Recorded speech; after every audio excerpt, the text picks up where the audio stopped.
So I want to talk about the Monokubs finally. I've been wanting to defend the Monokubs for a long time, but I didn't really have that much to say except for they act as a good criticism of the industry.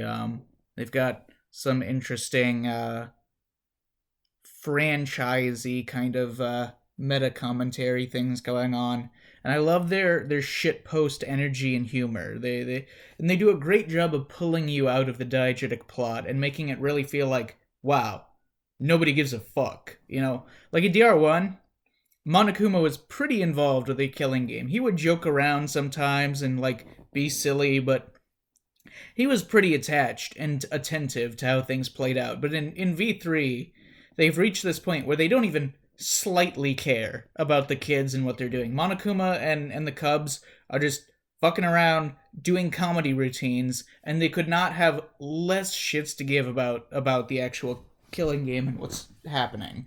It really sells the energy that it just doesn't matter. It's immaterial.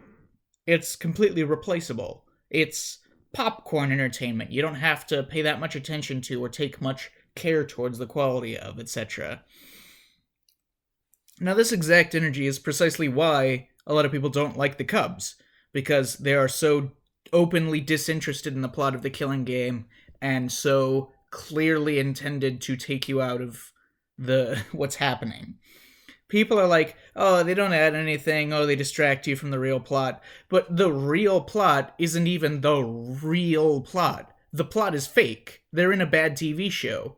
They're in a bad TV show that is itself inside a parody. The callous disinterest is the seriousness of, the way they behave is the point. The parody is the point. But just recently, another angle has been tickling my brain about the role that the Cubs serve, and by extension the role that Kiibo serves. It struck me that the Cubs and the kids have a lot of chapter-by-chapter similarities.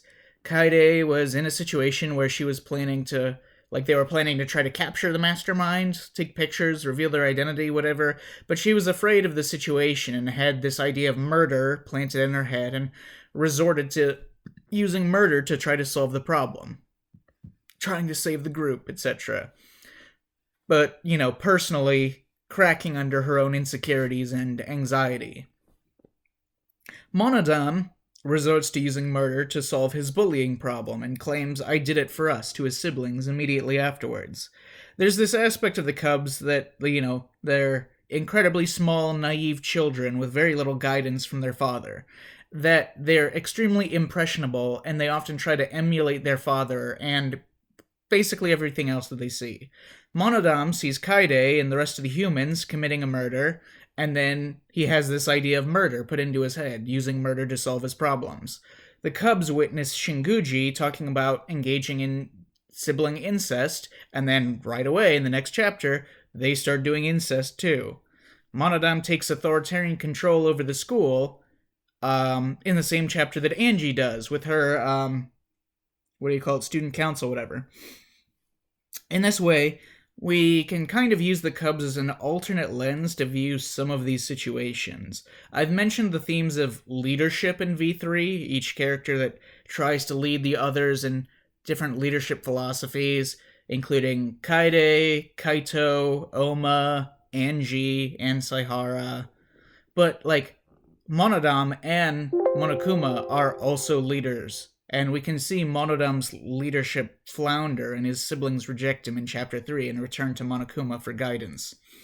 In Trial 1, Monodam believes that killing Monokid was necessary because he was preventing the Cubs from getting along, or whatever. He was a problematic entity in the group, but there's probably a lot of resentment and personal emotion in him murdering his lifelong bully, obviously. Really, all Monodam wanted, his motivation the entire time, was to be accepted and included. He wanted to get along with his siblings, with everyone else. He thought killing Monokid would fix this problem, but once he wasn't being bullied, he could become friends with the others.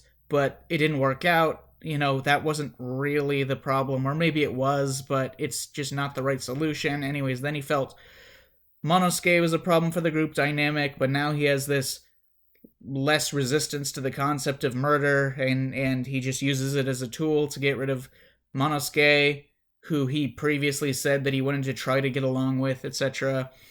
And the getting along, quote unquote, stuff does reflect a few of the kids too. Like Kaede wants everyone to smile and be the best of friends, and Angie wants everyone to stop fighting and all join in with sharing beliefs and letting go of their desire to leave and accepting a happy life within the Ultimate Academy.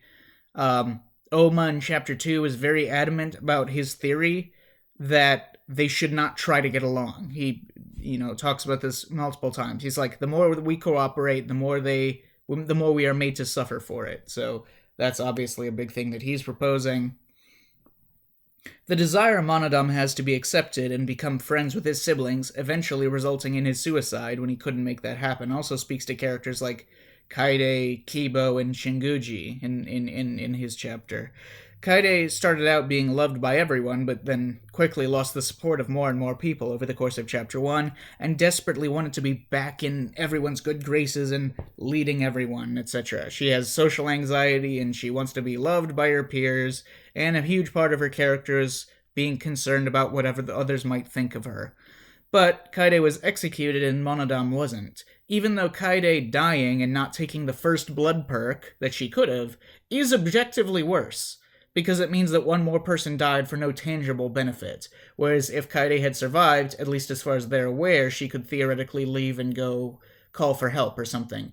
But the fact that she died, she chose to not do that, it made her into a martyr. If she hadn't died, if she took the first blood perk, many of the others would probably see her with scorn as this selfish killer that took the opportunity, The Monodam murder suggests a more critical view of Kaede, making it seem like murder was an extreme or uncalled for course of action for the situation, because, the bullying thing did not seem severe enough that murder was a reasonable response.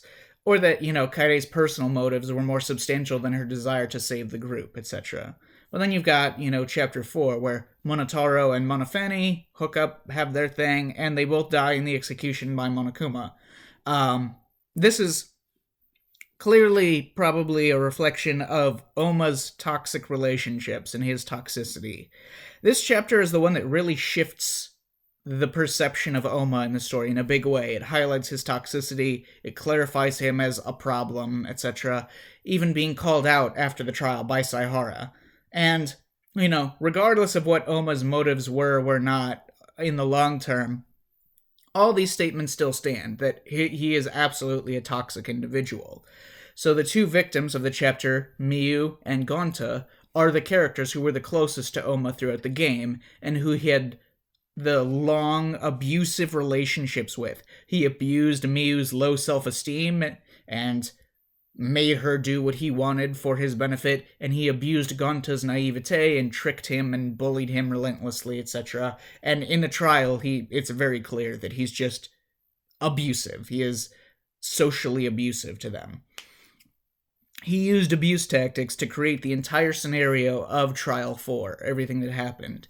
Monotaro had an abusive and toxic relationship with his sister in Chapter 4, but it also does reflect Monokuma, and his toxicity and abuse as a parent, as a parent, which is called out throughout the entire game. Like, Himiko mentions it. Anyways, both the remaining Cubs die by Monokuma's actions, reflecting like how, even though Gonta was the killer of the chapter, both of them clearly died via the hand of Oma. Monotaro's amnesia also provides a hint towards Gonta's memory loss from the virtual world, etc. There's lots of other little connecting things like that. With the Cubs, the thing about the Cubs, though, other than them being shitty mascots in a shitty franchise, is they do all their bits like isolated drama skits. Like, Himiko talks about how she's invested in the Monotaro-Monofani romance because she loves shitty soap operas, and they constantly do disconnected comedy routines. And just like the DR series is this inception-y, layered meta-commentary, I feel like the Cubs are another reflection of that.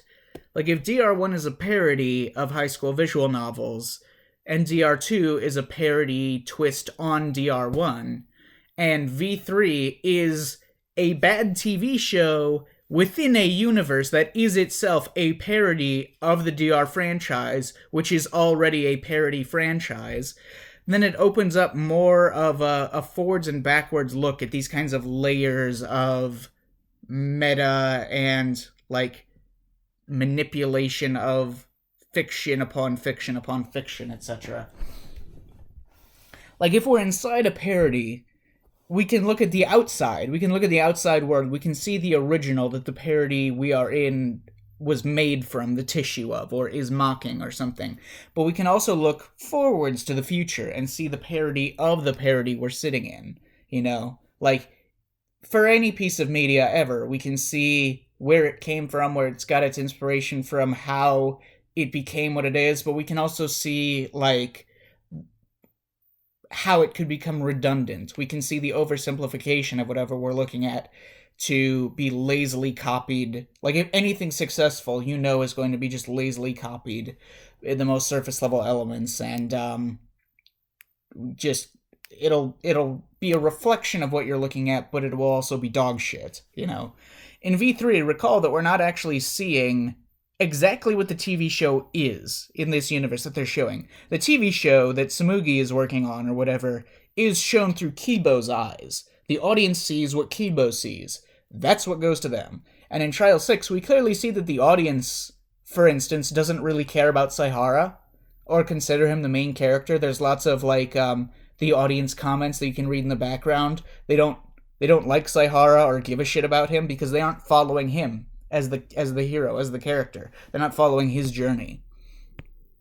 So there's a much shittier version of this game, of this story, that the outside world, the audience, is seeing through Kiibo's eyes. Because he's not around for like most of the interesting or human or quality parts of the story. We're inside a parody, a fake bad TV show. From this position, we can look at the real world that is consuming this fiction, or the reality of the franchise that spawned this entry, but we can also look inwardly at, like, what if this story had the same skeleton, but was just a lot worse? What if it was a worse version of itself, a more redundant version of itself? The way the Cubs do their little skits and their little storylines in this weird, bastardized reflection of the Killing Game events seems like it's suggesting that the Cubs are kind of like, what if this was the worst version of this story that we're seeing? To Kiibo, and thus the audience, Kaide just suddenly murdered someone. We understand her motivational complexity because we played as her, we're in her head, we had all these conversations about her going back and forth and her being worried about what might happen, but they're not in her head. They're not even following Saihara. They're just looking at whatever Kiibo sees, and he just sees, oh, this nice girl, she just killed someone. They don't see the complexity of her mental experience that led to this point. It's just murder. They don't see Shinguji's FTEs or anything about his youth and his older sister's abusive relationship with him. They just see, oh, incest. V3, as I've said countless times, is a bad TV show. The whole point of the game is that the TV show Tsumugi is working for is badly written. It's lazy. It's just going through the motions of copying the DR formula without much passion or innovation. It's gimmicky. It's overly reliant on fan service. It's cringe. So a lot of the plot threads in V3 are like bad adjacent, or are bad, but clearly a deliberate commentary on why they're bad. So the cast are all badly written characters within the canon of the story, but the irony is that they're human beings with fake personalities and memories. So even if they're badly written, they are still fundamentally human. So their memories are badly written, their personalities are badly written, but they have to cope with having badly written memories. And a lot of V3 is about that struggle to, like, make something human out of something that is so artificial. And don't forget, Kiibo is special. Kiibo is singled out as important in the last chapter. He is the audience surrogate, he is the plant, he's the traitor, if you will. A lot of the characters kind of insultingly compare the Monokubs to Kiibo a couple of times throughout the game, and he rejects those notions. But really, this is absolutely correct. They are exactly the same. They are robots with, personalities that are made and programmed to be how they are by the people that make the TV show. Kiibo is absolutely just another Monokub, but in a different role to serve the killing game on the side of the kids. In fact, this is even hinted at when Monotaro switches sides in Chapter 4 and joins the kids because he wants to solve Miyu's murder. And Kiibo's personality makes total sense for this. Like, if the TV show they're supposed to be watching is very similar to what we're seeing, but just the worst versions of these ideas and tropes, like just imagine any series that's gone on for so long that it's just like, it's fucking sucks now, like a Simpsons or something, right? Well, then it makes sense when you view these as like copying the surface level elements, but just having none of the heart or creativity or any or quality or detail that makes them work.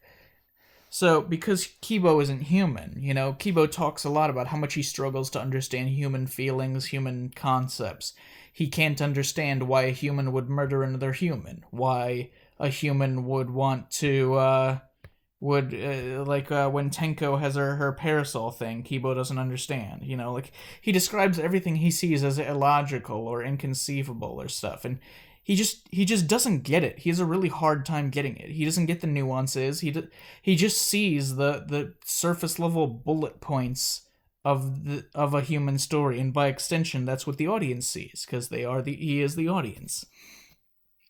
This is both, another criticism of their TV show and the bad writing that comes with dragging out a franchise for profit with no artistic integrity.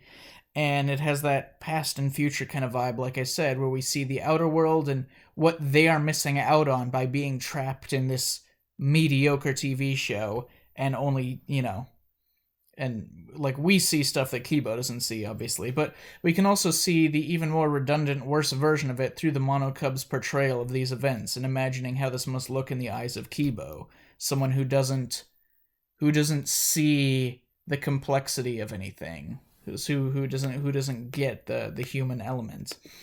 But this also has another criticism of the audience and the fandom of an exhausted franchise, because Kiibo's ability to interpret the nuances of humanity is a reflection of the audience being unable to tell the difference between the start of DR, the DR franchise, and how far the quality has dropped after it has been regurgitated 53 fucking times. They lack the media literacy to detect the nuances, the detail, the stuff that separates quality execution of these ideas to lazy, shitty, copy-paste execution of these tropes. So long as it looks the same and has the same basic layout, basic structure, they struggle to tell the difference. It's like the people who only complained about Season 8 of Game of Thrones all of a sudden, as if they couldn't tell that the quality was getting worse and worse for the last 4 seasons, like they only noticed it then. It takes something really jarring for like normie fans with bad media detection to really tell the difference between a 9 out of 10 and an 8 out of 10 and on, until it becomes so obviously bad that they can't ignore it anymore. Basic iconography, things like the mascots like Monokuma, the basic template, like the 16 ultimate students in a school, whatever environment, all these structures, those basic front-facing bullet points are the only things that people notice, even if the tissue holding them together and building everything on top of it is nowhere near the same. Anyways, the Monokubs are hilarious, and I'm disappointed in all of you. Like, how do you read Monodom's sad story about being a fish attending human school in a past life and not realize that is peak fiction? It's fucking Philistines. Anyways, yeah, that's about it. See ya.